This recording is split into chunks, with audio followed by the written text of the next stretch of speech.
how do you look to engage underrepresented groups, particularly inner city areas such as Hounslow and some of the areas where girls program or local models need to be there? How do you think that we should progress into it, looking at your experiences and challenges you have seen across? I think there's a whole host of issues there, and I think one thing we've become pretty good at, I think nationally, is the issue around girls and women's sport.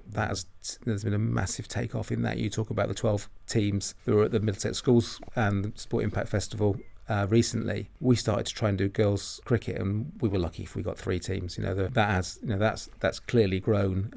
The FA have put in a program of girls football partnerships through sponsorship from Barclays, so that we can employ a member of staff a day a week to concentrate on that and meet targets that they have set on that. The RFU have sort of followed up with the first group of rugby managers, and we're one of the 12 partnerships nationally that being awarded that, and you can see the difference that can be made if there's an absolute focus on it. One of the issues that has obviously surfaced recently is working class boys, and the neglect of that category of student through maybe focusing on other things, and the Andrew Tate issues and the issues around adolescence, the Gareth Southgate focus on that has brought that up as well. So that there's countless groups and of people that are underrepresented, and I think one of the good things is that School Games has a responsibility to meet everybody's needs. We look at inclusion and disability as well. There needs to have